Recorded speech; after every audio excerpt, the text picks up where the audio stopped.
What is going on, everyone? My name is Andy. Welcome back to another FPL video as we continue our look ahead to the 2022-23 season. I'm going to do some price predictions. So I'm going to go through some of the popular players that a lot of us picked last year, those that did well with a high amount of points, and then we're going to go through some other players at the end just to see who might stay the same, who's going to go up and who's going to go down, including some position changes as well. So if you enjoyed the video, give it a like, hit that subscribe button, and let's jump into it. Okay, so let's start off with the main man, Mo Salah. Just before we get into that, I just want to talk about kind of how I've done this. So the 22-23 position and price is my prediction for what they will do. It's not necessarily what I think they should be, although I might talk about that as we go. And the numbers underneath are all from kind of last season, so you can see where they started and where they ended. And it's also worth noting how FPL tend to choose prices for players as well. So it's not just what they scored last year, it's what the expectations are for next season. So for some players, they may not have played a full season. Either they came in January, or maybe they got injured halfway through and missed a bunch of games. But if they went and then got like a huge points per match over a shorter period of time, the expectation for next season might be quite high. And so therefore, even though they didn't score as many total points, they might still be priced a little bit higher. And there's also been stuff I've heard talked about before as well about the popularity of teams. So Man United, for example, when a player goes there, they tend to err on the side of caution with basically not pricing them too low, because although Man United might not be any good anymore, they have a huge fan base, so players tend to flock to picking those players. Same probably now with Liverpool, Man City and stuff like that as well. So I'll talk about that as I go, but that's one thing to kind of bear in mind about how they might price. So Salah was 12.5 million last year. He ended at 13.1. I have predicted him going into the forward position. If anyone watches Black Box with Mark on there, he's talked a lot about how the Premier League and kind of FPL have thought about changing players like Salah to forwards for a number of seasons. And I just think that the kind of talk around it makes me think that maybe this will be the year they do it, which is why I've put him in as a forward. I've also increased his price from 12.5 start to 13. Now, they might keep him at 12.5 if he changes to a forward, because he'll lose the clean sheet points, he'll lose the extra point for a goal as well, but he will still get extra bonus from being a forward, unless they've obviously put a load of rule changes in. So I do think there is a good chance he goes up to 13. He should be the most expensive player in the game.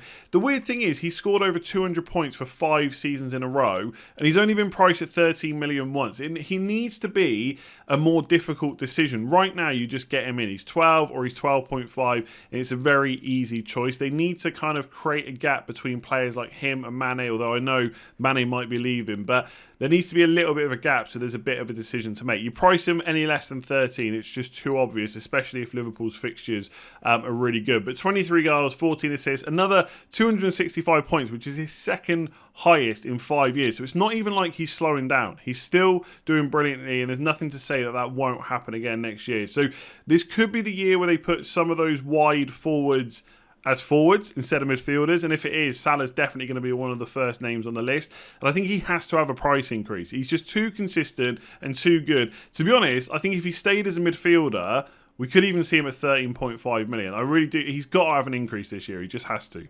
Okay, so let's come on to one of the new boys, right? Haaland, I'm putting him as a forward, obviously. I think we all know that's where he's going to be positioned. I think he's going to be 12.5 million, which some people are going to think is a little bit too high for sure. And also the fact that he's coming from the Bundesliga, there's definitely going to be some people who have that new players to the league, never hit the ground running. But I just do not think they're going to risk too low a price, because he's going to play for Man City. And Man City seem to score 80 to 100 goals every season. We know that he is going to score a bunch of them. He may even be on penalties as well, and yes, there could be some rotation like we see with other Man City players, but some of them play most weeks. Bernardo Silva played a hell of a lot last year, so did De Bruyne, so did Foden. Haaland could definitely be that number 9 that when he's fit starts to play week in, week out. Maybe that changes with Europe, I don't know. We'll have to wait and see, of course, but I think FPL will definitely not price him too low, because if he bangs in the first couple of weeks, his ownership will just absolutely soar if he's only like 10.5, 11 million. And if you look at someone like Ronaldo, obviously Ronaldo's down as one of the greatest players ever, and he's playing for Man United, so that's probably one of the reasons why they priced him so high. But he was 12.5 million when he came in last year. I just don't see them putting Haaland any less. Obviously, without knowing all the rest of the prices, it's difficult to predict, because if you know that, you know, Kane and Son are this price, you can then kind of have a bit of a guide to what Salah and Haaland might be. But I think he's going to come in at 12.5. We're all expecting him to do really well well at Man City. And if you're not, you can avoid him, save that money and go and spend it elsewhere. So he got 22 goals and 8 assists last year. 157 total points is what I put it down as. I've put the asterisk next to that because obviously he wasn't in FPL, so I don't know what bonus and stuff he would have got. But it was just a rough calculation based on starts, goals and assists and stuff like that as well. So pretty decent points total considering that he was injured for a lot of the season. Still managed to bang 22 goals. I think he is going to test a lot of people's kind of thinking around the fact that new players to the league just don't perform. His ownership's going to be high, even at 12.5 million. I think the only thing that can stop it is really bad fixtures to start off or if he's got an injury. But yeah, I think they're going to err on the side of caution, not price him too low, same price as Ronaldo was last year. So a bit like Salah, Trent Alexander-Arnold has to have a price increase this year. Last year it was 7.5 million. There hasn't been many defenders in the history of FPL that have been priced at 8 million or above. Trent has to be one of them. I've gone for a £1 million increase at 8.5 million. I'm not sure how confident in this one I am. I think with Salah and Haaland, I'm fairly confident about where they might get priced. But FPL have been quite cautious in increasing defender prices too much over the last few years, but I think there's ways you can offset it, right? If you look at his recent scores, so he got 208 points last season, the season just gone. It was 160 before that, 210 before that. So in 2 of the last 3 seasons, he's hit 200 points, and the season before that was 185. That is extremely consistent. If you had a midfielder that was putting out that many points every single season, that consistently, that many goals, that many assists, and obviously for him it's clean sheets that are making up a lot of the points as well, he would definitely be more than 7.5 and probably more than 8, and no one will question it at all. The fact he's a defender, the game has changed, right? Some players, Reece James, Chilwell, they're playing as wing-backs, they're very attacking. In Klopp's system, the full-backs are really attacking as well, even though they're not playing as a wing-back, they are extremely far up the pitch all the time, and Trent is the main creative outlet for that team. The game has changed, FPL has to change with it. If, like I said, if there was a midfielder getting those points, 8.5 million, no one would question it at all. And the way you offset it is if we're looking at kind of him versus a midfielder, you've then got to price other defenders to make people question whether Trent is the best value option. So rather than putting everyone else's prices up, like Leicester defenders and stuff like that, you got to keep them at a decent price. So people think, well, hang on a minute, I can get a Leicester defender or a Spurs defender or whoever it might be for kind of 2.5 million less.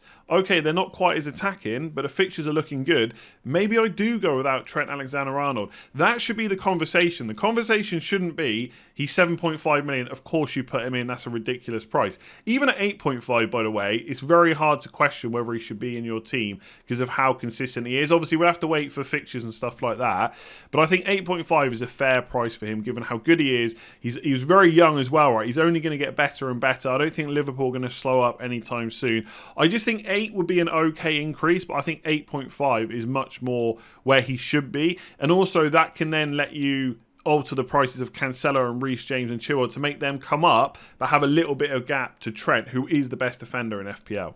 Okay, so Ivan Perisic has signed for Spurs, and I do think FPL have to list him as a defender. There's still some people that think he's going to be put in as a midfielder, and if FPL do their research wrong, maybe he will be. But he has been playing as a wing-back for Inter Milan. That's where he's been getting his 8 goals, 7 assists from last year.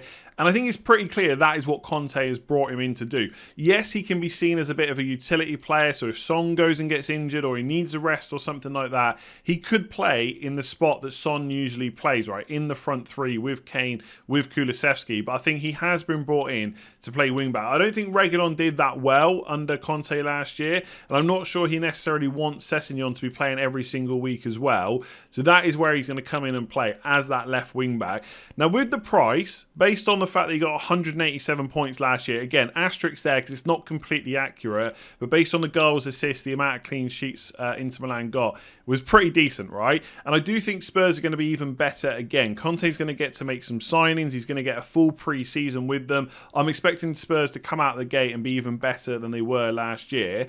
And if he nails down that left wing-back spot, with the attacking potential he's got, and obviously the clean sheets as well, which I would expect more from Spurs, then I think he's going to be 6 million. Now, there is a conversation to be had that he could be a little bit more expensive at 6.5, but this comes down to kind of not necessarily expectation, but what will put people off. And if you price him at 6.5, he then gets very close to the same to the prices that I would expect the likes of Chilwell, James and Cancelo to be. And the closer you push him to kind of Robertson and Trent and those defenders' prices, the less people will be willing to take the risk if you see it as that, right? I think at 6 million, he becomes like a genuinely really good option. It might be too cheap, because I think if he is nailed in that left wing back spot, there is going to be plenty of avenue for points. But I think that's what they'll go for. I think any less would be too cheap, and 6.5 might just put too many people off. So I think it could be a really good option. We'll have to wait and see what happens kind of at the start of the season, but I'm expecting him to be a fairly regular starter as long as he can stay fit, etc.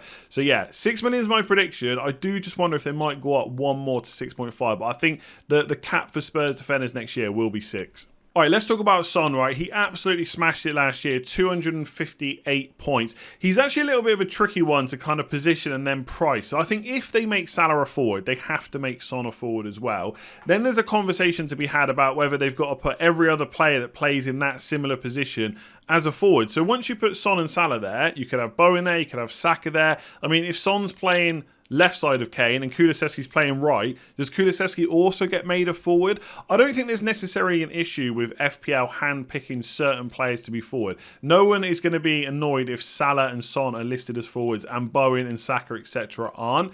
But it's just an interesting conversation. What will they do with that? And if they are worried about that conversation, maybe they just leave them as midfielders. I don't know. If he's a midfielder, I think he has to be 12 million. The reason is Fernandes was 10.5 and they pushed him right up to 12 after he got over 200 points. And Son's just done that for the second time now. 2 seasons in a row over 200. He's definitely having a big increase from that 10. You could make sure that you don't overprice. Obviously, Fernandes had a big drop off. So pricing him at 12 looks like a mistake now. So you could put him at 11.5. And if he's a forward, maybe that's what they'll do. But he's definitely due a kind of 1.5 to 2 million price rise for sure. So I've put him at 12. The only thing is, because Kane was 12.5 last year, right? So do they keep Kane at the same price or do they put him and Son at a similar price? That's another difficult kind of prediction to have, because I know Son did really well, and I know at the end of the season Son absolutely smashed it. Kane didn't do quite as well, but Kane still has penalties and he's still got 192 points, even though he had a really, really, really bad start to the season, right? All that Man City talk, he just didn't do anything for what felt like the first half of the season. So had he been playing as well as he did at the end, at the start, he could have got close to Son's points. And if they're both forwards, Son's going to lose all the advantages that he had as a midfielder. So I think if they keep Kane at 12.5, they might put Son at 12. And I think, yeah, okay, everyone will go for him. But as soon as Kane gets a few penalties, if Son's listed as a forward as well, suddenly Kane looks like the better option for not that much more money. So definitely due a huge price increase, I would say. I can see 11.5, but I'm going to go with what they did with Fernandes and price him at 12. So I know we're talking about a lot of price increases. I'm going to come on to some players that I think are going to go down in price soon. Bowen started off at 6.5 million. He's another one that's going to go up quite heavily in price. I think 8 million would be the obvious option to pick, but I've gone for 8.5. He's hit 206 points. 12 goals, 17 assists. That does include fantasy assists. I know some people have been telling me he got like 10 assists last year, but there's a lot of fantasy assists in there as well. That is what's listed on the FPL page. Does he have the potential to hit another 200-point season? I think he does, right? He's nailed on for that West Ham side. He keeps pretty fit as well, so he's going to get a lot of minutes, and we know how good he is in front of goal. So I think there is a chance he could get to 200 again. Not guaranteed. So I don't think you go to 9.5 million with him. And I think when you look at other kind of similar-ish midfielders, right, you may be looking at the likes of Maddison, Saka, Mason Mount. Are they going to get to 200 points? I think they could get close. So the question is, should they be the same price as Bowen? And if we think that Bowen should be slightly more expensive, I think the rest of those players could all be 8 million. So if they're 8 million, I think you put Bowen at 8.5 and just give people that kind of choice of whether they spend the extra on someone that could definitely go and get 200 points again. Not that the rest of them couldn't, but I think that's maybe how the thinking will go. I think if you price them at all 8 million, that wouldn't necessarily be bad. Maybe they'll all be 8.5, but I do think there's a chance that Bowen will be slightly more expensive at 8.5. And to be honest, given the season he had, he definitely deserves it. Okay, so I just listed some other interesting players as well. I'm not going to go through all of these in as much detail as the rest of them, but I do think there's some players that are going to come down in price. I think Lukaku started at 11.5. I think he has to come down in price. He might even leave Chelsea. We'll have to wait and see, maybe on loan or whatever. But I think he will come down, and I think they might price Ronaldo at the same. I'm not sure. Ronaldo came in at 12.5 last year. I think he's got to come down in price. I know he's still got a good amount of goals, but I think 12.5 is probably a little bit expensive. Like basically, my reasoning is he should be cheaper than Son, Kane, and Salah and Haaland in my eyes for that Man United team. So I've put him at 11. That might be a little bit too much of a drop for FPL. They might put him at 11.5, but I think it's worth it. I think 11 would be an okay price for someone like Ronaldo, given that the expectations around Man United are not that high. It's just that fan base thing, right? They've got a huge fan base, and if they do really well at the start, the price just skyrockets really quickly. So they might be worried about that, but I think he is definitely due a drop, right? Fernandes also has to come down in price. He was like 9.5, I think. Then he went up to like 10.5 or something like that, and then straight in at kind of 12 million. It was too expensive. He's lost penalties. He has to come down, but I don't think, realistically, I do think he should probably be even cheaper than 10 million. I'm just not sure that FPL will be willing to drop his price that much in one season, all the way from 12 to like 9. But I do think he should be a little bit cheaper. I don't think he is, like, if Bowen's 8.5 and Saka's 8, is Fernandes really worth 10? I'm not so sure he is. So he probably should be a little bit cheaper. Like I said, Mason Mount and Saka, I think they come up to 8 million just behind Bowen. I think the likes of Cancelo and Reece James could both be 7. I think if they do go for Trent at 8.5, I think we might see Chilwell, Cancelo and Reece James at 7.5. Just to have that million difference. I think 1.5 million difference is probably a bit too much. It all just depends what they're going to do with Trent. So I think James and Cancelo at least 7 million. They could be a little bit more. Coutinho and Callum Wilson I think will stay the same. Calvert-Lewin's got to come down a little bit because of the minutes he got last year. He just had a really bad season in all, to be honest. He was 8 million last year, so I think he'll come down for 7.5. And I think although Spurs might sign someone to play right wing back as well, if Doherty does kind of start the season, I think he'll be a little bit cheaper than Perisic, but he will come up in price, so he'll be 5.5 million. So that's a bunch of prices that I have predicted for next season. Let me know below which ones you think I've got horribly wrong, and if there's any players you want me to kind of predict, I'll try and get into the comments as well and give you some opinions around it. I think next video will probably be about the fixtures, which are released in midweek, and then hopefully we'll be close to the game start. Thank you very much for watching. Give it a like if you enjoyed it, hit that subscribe button, and I'll catch you again soon.